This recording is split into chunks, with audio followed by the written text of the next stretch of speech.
wabarakatuh. Sebelumnya terima kasih buat teman-teman media semuanya.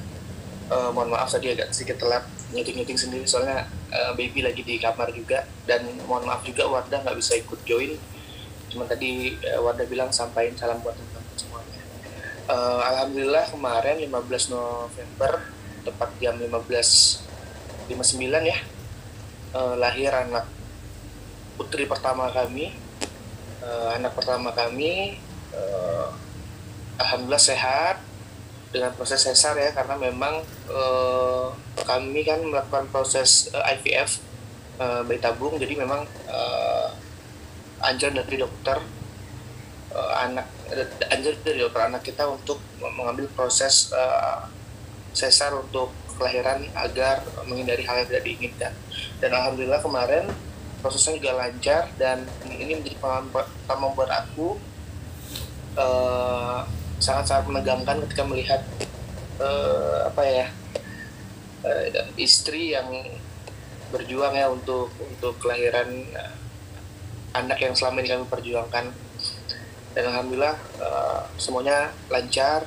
Wardah juga sekarang lagi proses recovery, udah bisa jalan, terus udah bisa bareng baby chat juga, dan baby chat juga lahir dengan sehat, alhamdulillah, cantik, terus dengan berat 2,6 ya kilo. Mohon doanya juga semoga menjadi anak yang baik, anak yang sehat, anak yang bermanfaat bagi negara, agama dan bangsa ini, serta menjadi anak-anak yang keluarga sih. Karena memang istri ini semangat sekali ya untuk menyambut kedatangan Zakia. Dari mulai peralatan segala macam mulai dipersiapkan. Beliau juga mau mengorbankan sedikit aktivitas dia di luar rumah dengan kegiatan bisnis dan lain sebagainya demi untuk kelancaran kelahiran Zakia. Arti nama sendiri Zakia ini adalah Zakia Sayyidina Humairah ini adalah anak soleha yang ramah, baik, dan menghadirkan kebahagiaan di tengah-tengah semuanya. Tentunya juga dengan sifat yang bijaksana dan bertanggung jawabnya. Itu sih arti singkat dari nama Zakia Sayyidina Humairah ini. Mas Tata, ya maaf nih sebelumnya, kan itu si adik ini kan baby kan ditunggu sudah lama. Gimana nih setelah mendapatkan sekarang? Dari istri juga gimana perasaannya? Kita seneng banget ya, senengnya tuh Masya Allah, Barakallah. Anak yang selama ini kita perjuangkan, banyak ikhtiar yang kita lewatin. Sebelum kita memilih IVF pun kita udah banyak banget program kayak inseminasi, terus akupuntur, tradisional, banyak banget kita tempuh demi untuk kehadiran buah hati ini gitu. Sebenarnya secara pribadi aku pun gak terlalu memaksakan keadaan ini ya, cuma karena memang istri Wardah khususnya itu sangat pengen sekali. Jadi pada akhirnya dia meminta untuk ayo kita ke step berikutnya, itu program IVF. Jadi tentunya dengan kelahiran Zakia ini menjadi kado yang sangat istimewa sekali buat kami, buat keluarga tentunya. Apalagi beberapa minggu sebelum kelahiran Zakia kan mertua aku, ibundanya Wardah kan baru meninggal dunia. Jadi mungkin ini jadi sedikit pengobat rasa sedih di tengah-tengah keluarga besar. Apalagi ini cucu pertama untuk orang tuanya Wardah. Dan ini pun sebenarnya untuk dari sisi keluarga aku juga, dari orang tua aku, cucu yang sangat ditunggukan juga, karena adik-adik aku semua sudah punya anak, tinggal aku aja. Dan alhamdulillah hari ini semua impian keluarga besar itu terwujudkan. Ya mudah-mudahan bisa menjadi penghibur antara keluarga kami yang mungkin sedang berduka, dan bisa menjadi penyemangat untuk menjalani kehidupan berikutnya. Itu Mas Rangga. Iya, Mas Nata turut berduka juga untuk meninggalnya ibu mertua. Mungkin kemarin sempat ada mempengaruhi psikis nggak sih Mas waktu istri berduka dan mau melahir lagi hamil besar juga? Gimana tuh Mas? Aku ketika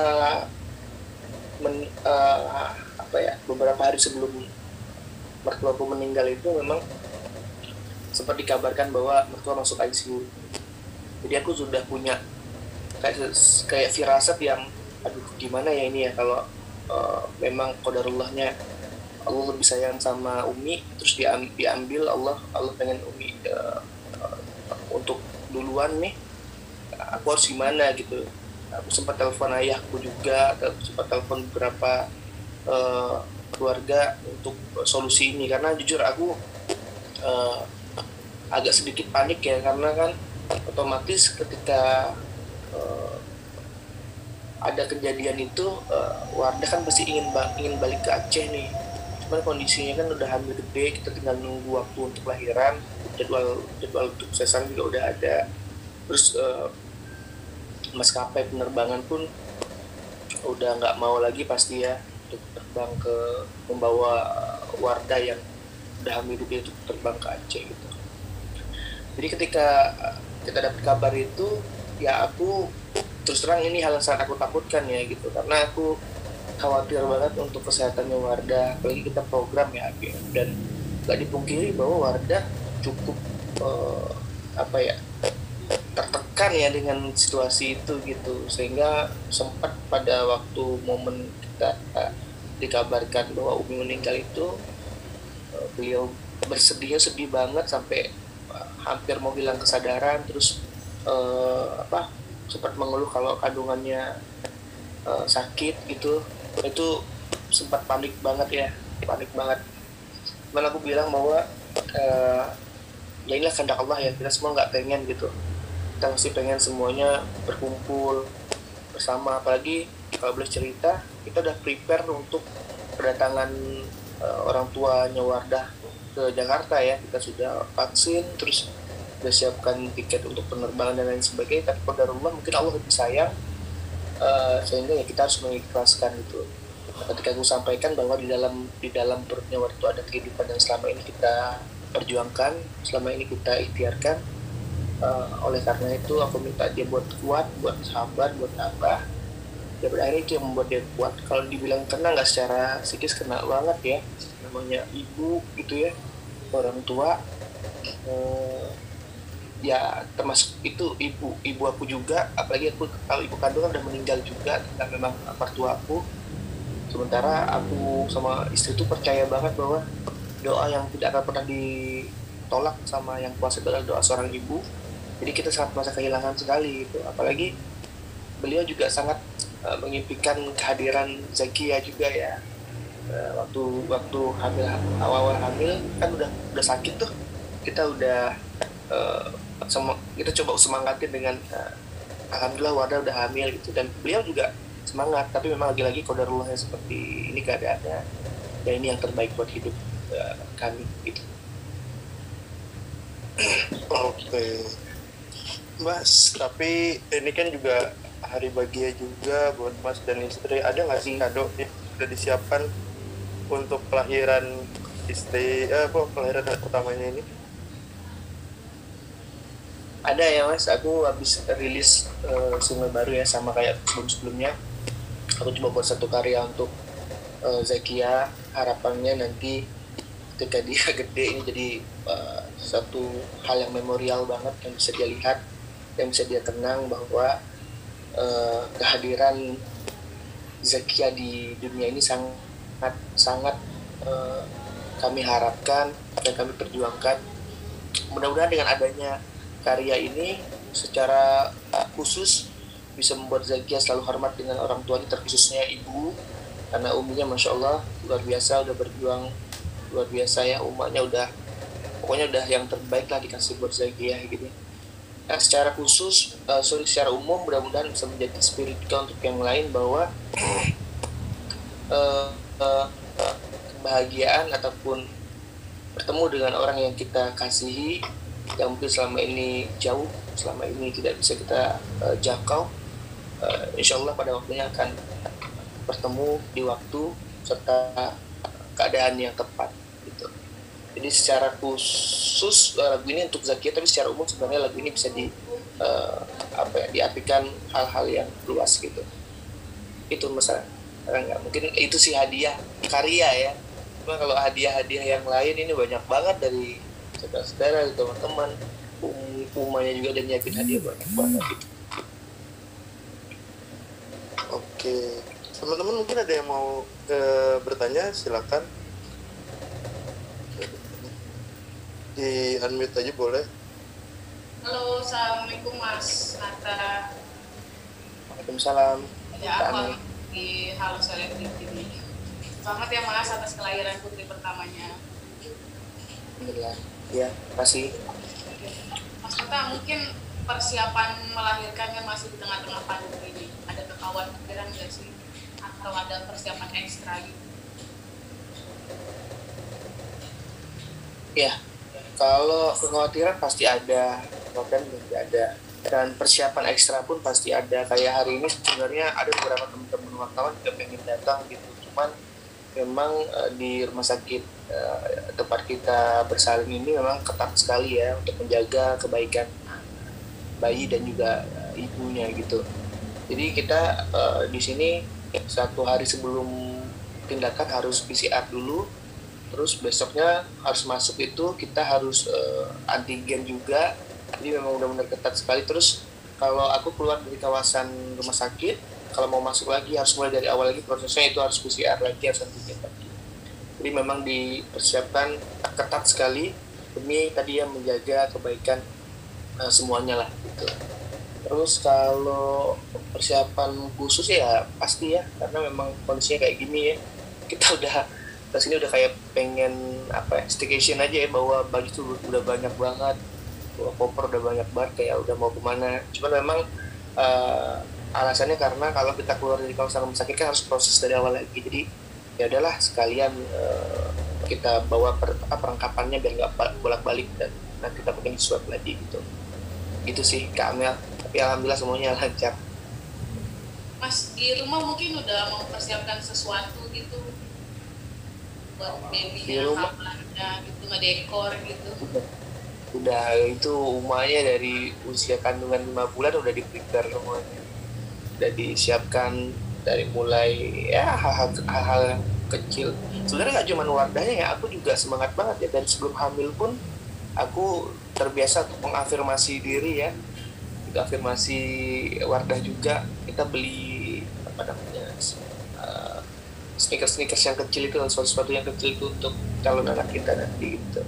Jadi memang udah dipersiapkan banget sampai kamarnya udah kita pikirin semuanya, bahkan sampai nanti pendidikannya juga kita sudah prepare semuanya, karena memang tadi yang aku bilang ini Zakia ini spesial banget, anak atau cucu yang udah lama banget ditunggu-tunggu.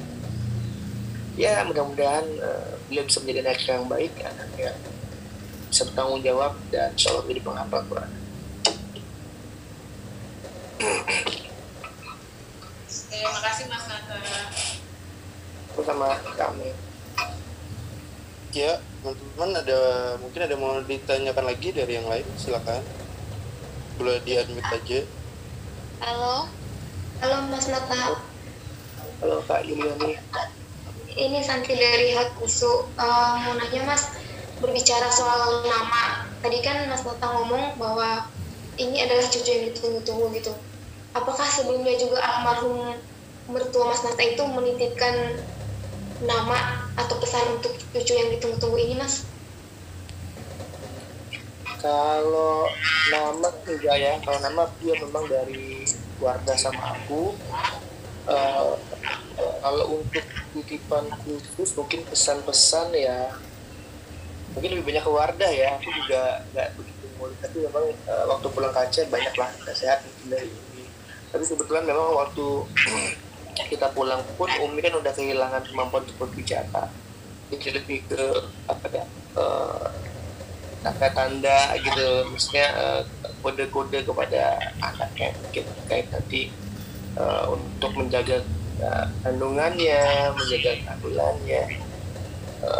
Mungkin yang terakhir itu sebelum lahiran memang Umi itu harusnya tanggal 5 November kemarin kan ulang tahun, cuman memang ya takdir berkata lain ya, jadi Umi minta hadiah ulang tahunnya, minta untuk dibawa ke Jakarta lebih cepat gitu.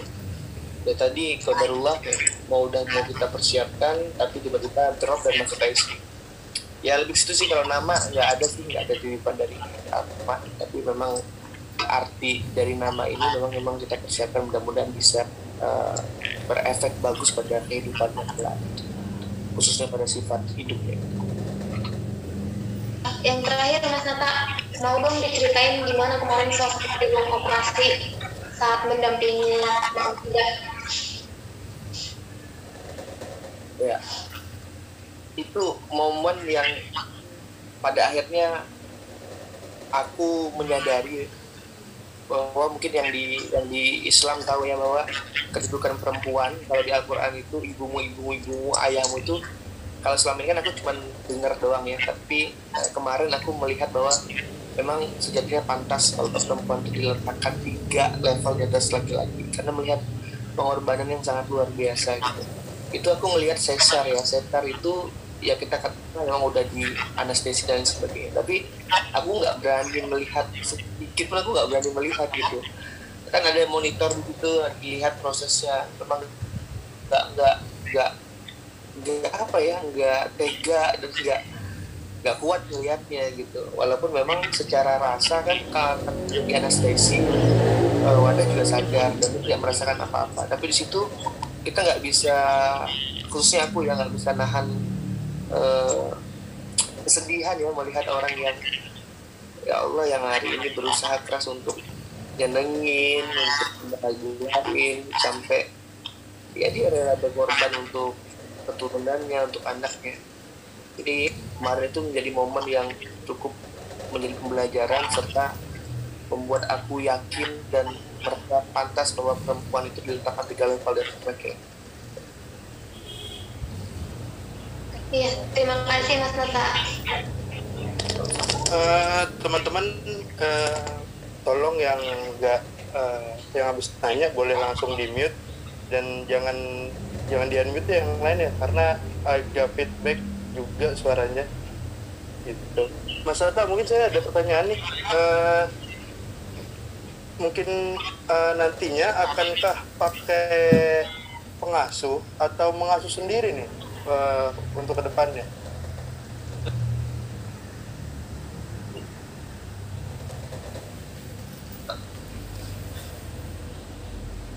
Halo? Ya, lo Mas Nata? Ya. Rencananya sampai sejauh ini kebetulan kan ya udah ada emang orang kerja di rumah, ada beberapa orang yang kerja di rumah bantu kita. Cuman memang untuk terkhusus untuk baby sister, mungkin untuk yang ngurus dia, aku sama Wadah sepakat kita pengen ngurusnya berdua aja untuk yang baby bednya. Paling nanti yang bakal bantu kita nambah orang untuk ya kerja rumah tangga aja, yang untuk ngerjain di rumah. Kalau untuk yang touch langsung ke Zakianya itu pengen itu Uma sama babanya langsung. Kita pengen ngikutin proses perkembangan bayinya dari lahiran sampai nanti gede gitu. Karena sekali lagi ya ini anak yang ditunggu-tunggu banget, diperjuangin banget selama hampir 5 tahun ini, dan alhamdulillah sekarang Allah kasih kita kesempatan untuk mendapatkan keturunan ini, dan kita harus bertanggung jawab penuh terhadap amanah yang Allah berikan. Halo. Ya, halo. Halo Mas Nata, ini saya Ilona dari Insan. Ya, kayak Ya, Mas, aku mau nanya, ada mungkin 3 pertanyaan. Yang pertama, mungkin udah ikut program IVF-nya atau bayi tabungnya sejak dari kapan? Kedua, kan kalau misalnya program bayi tabung itu masih ada, maksudnya ada tabungan gitu ya Mas ya, sperma atau sel telurnya, dan itu akan digunakan mungkin kapan? Dan yang ketiga, tadi juga kan sempat bilang kalau dari anaknya sendiri atau baby Z ini udah dipikirkan juga untuk masa pendidikannya. Itu udah dipikirkan pendidikannya sampai kapan sih Mas? Gitu aja, terima kasih. Iya, tadi pertanyaan pertamanya terkait masalah berapa lama ya? Kapan kita mulai program? Mulai program itu kalau nggak salah kita di awal tahun misalnya, akhir tahun kemarin ya? tahun 2020 ya, masuk ke 2021 kita mulai program. Alhamdulillah programnya nggak dapet halangan yang berarti. Memang ada sedikit problem di sisi Wardah ya, karena ada polip. Tapi aku juga ada sedikit problem juga, jadi kita butuh waktu sedikit untuk membenahi apa yang salah gitu. Tapi alhamdulillah semuanya berjalan lancar sampai akhirnya Baby Z di November ini lahir ke dunia ini gitu. Itu sih programnya mulai di akhir tahun kemarin 2020. Terus kalau ditanya tabungan di programnya di bocah Indonesianya masih ada ya, masih ada. Untuk ditanya dipakai apa nantinya ya, walau-walau yang sekarang ini Wardahnya recovery dulu, karena kan juga pasti butuh waktu ya, karena sesar ya gitu ya. Tapi kalau ditanya mau nggak turunan lagi ya, insya Allah aku mau. Wardah mau? Oh iya. Ya, istri aku juga mau. Terus kalau dipikirkan masalah pendidikan ya, kita udah prepare, udah kita siapkan, bahkan nanti sampai dia menuju perguruan tinggi ya, kita udah pikirin semuanya. Tapi lagi-lagi kita belum bisa berencana, karena aku pengen menerapkan dalam keluarga kami bahwa ya anak harus memilih apa yang dia sukai, selama itu tidak keluar dari koridor dan jalur kebaikan, ya kita akan selalu support itu. Tapi untuk sejauh ini kita sudah mapping, kita sudah preparein planning ke depannya seperti apa. Adapun nanti di perjalanannya mungkin anak si Zakia pengen punya hobi atau hal yang lain yang dia sukai, ya kita juga sebagai orang tua harus mensupport itu. Itu sih mungkin.